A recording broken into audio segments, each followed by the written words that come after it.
mendesak Amerika, tolonglah hentikan penghancuran Gaza ini.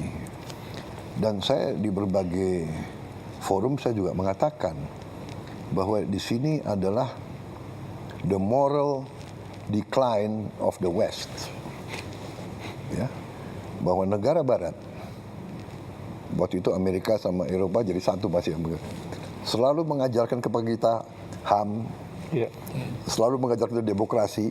Saya jarang dengar itu LSM yang kritik pemboman di Gaza itu.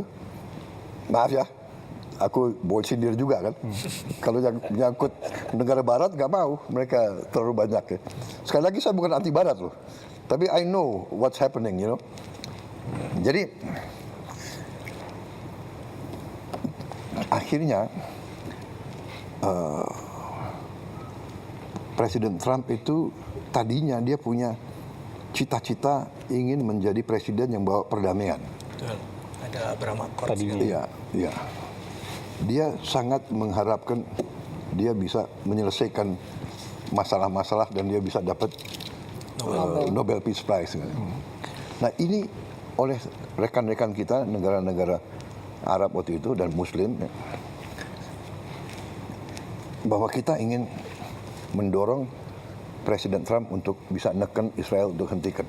Karena kalau kita buka terbuka, kalau kita bisa terbuka, hanya Amerika yang bisa nahan Israel. Kemudian waktu di sidang umum PBB di bulan September tahun 2025 kalau tidak salah ya, saya muncul karena saya UNGA. Saya pembicara ketiga habis Lula, Brazil, Trump, saya. Di situ saya sangat tegas dan juga hari sebelumnya saya juga bicara di forum yang dipimpin oleh Prancis, Emmanuel Macron. Dan di situ negara-negara Barat banyak yang umumkan mengakui Palestina. Ini terobosan besar. Ya. Kalau tidak salah Prancis umumkan, ya kan? Inggris umumkan, banyak negara. Ini terobosan ini. Terobosan luar biasa. Karena semua mau neken supaya Israel hentikan itu. Nah, di situ juga saya tegaskan lagi bahwa the only solution is two-state solution. Sesudah pidato saya, berapa jam kemudian, 8 negara Muslim diundang oleh Donald Trump. Arab Saudi, Uni Arab Emirates, Yordan, Turki, Pakistan, Qatar. Ini fotonya ini. Ya. Sama Jordan. Iya, sama Jordan.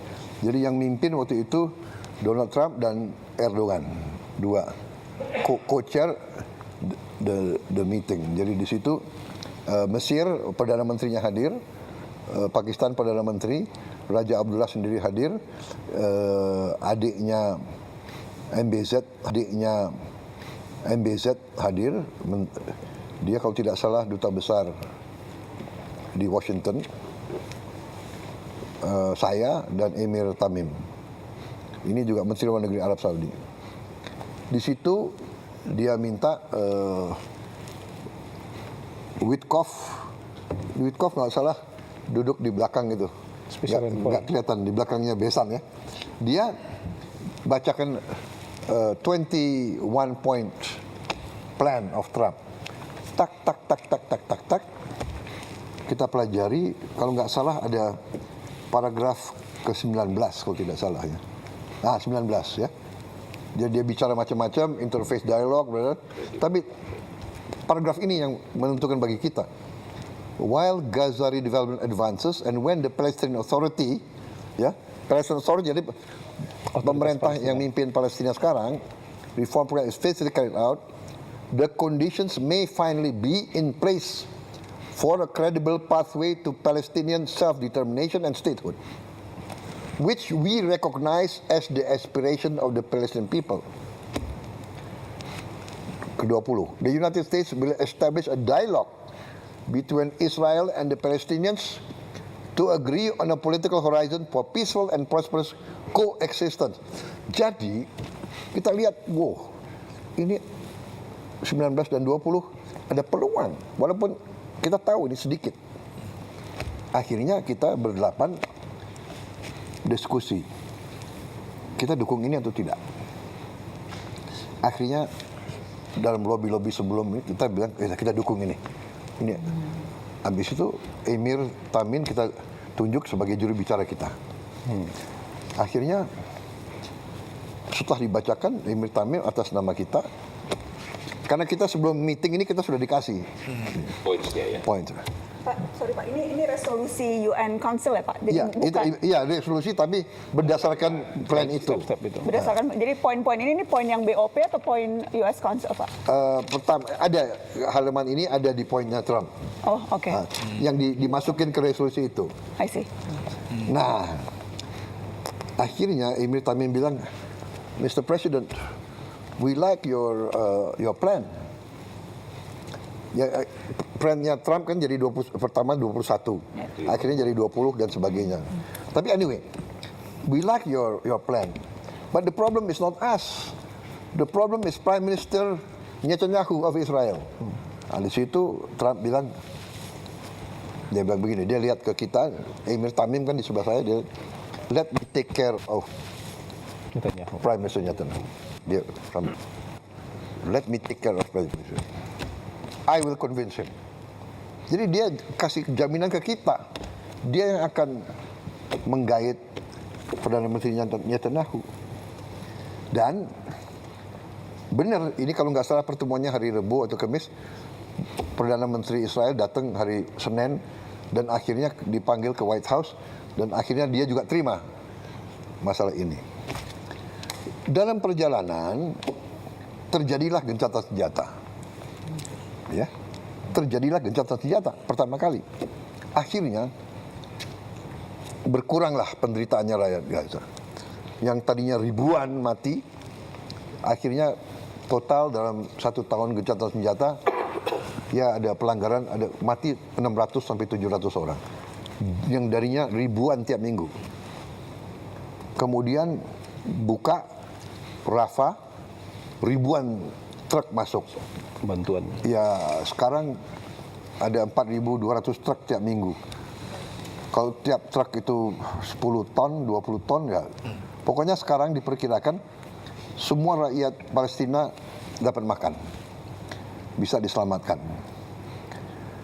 Ini fokus. Tiba-tiba ada konsep Board of Peace. Ya kan? Jadi, nah Board of Peace, ternyata rencana itu yang tidak ada Board of Peace itu dimasukin ke Dewan Keamanan.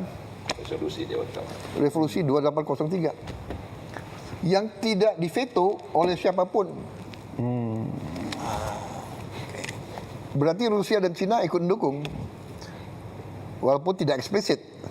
Dia abstain, tapi dia mengizinkan resolusi ini. Nah, itu syarat kita. Jadi syarat saya dari awal, saya akan ikut dalam proses perdamaian. Indonesia siap menyumbang pasukan perdamaian asal disetujui oleh PBB.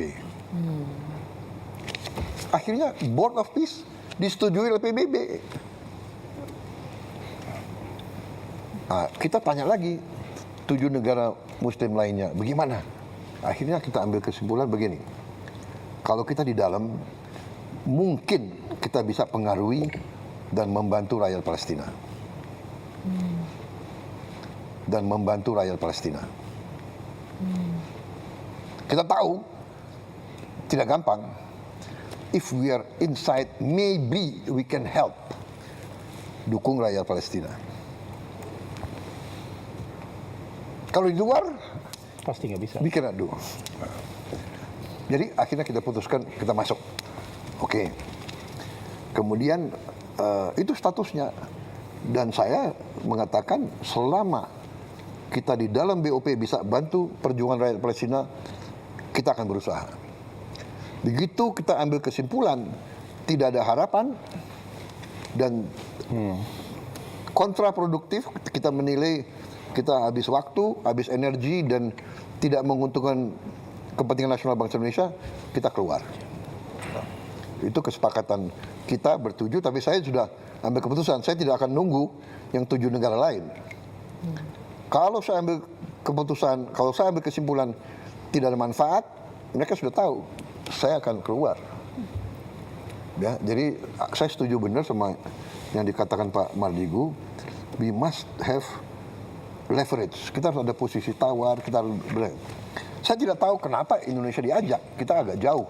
Tapi mungkin karena kita dianggap salah satu negara Muslim yang besar.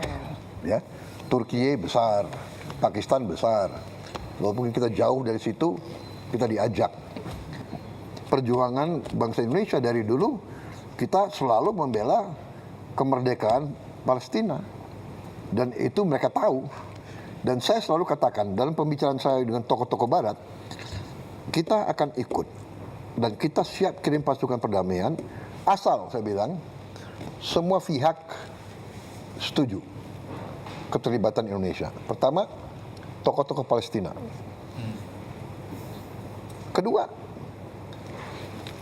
semua negara yang terlibat. Mesir, Yordan. Saya katakan tidak hanya Mesir, Yordan, dan bagi saya bilang, Mesir, Yordan, saya juga minta didukung oleh Arab Saudi, Qatar, UAE. Itu mitra-mitra kita kan yang baik. Dan saya juga mengatakan, de facto, Hamas harus menerima kita. Itu saya sampaikan. Karena we want to be a peacekeeping force. Kemudian oleh mereka, kita yang ikut di Board of Peace, itu dikasih kelonggaran.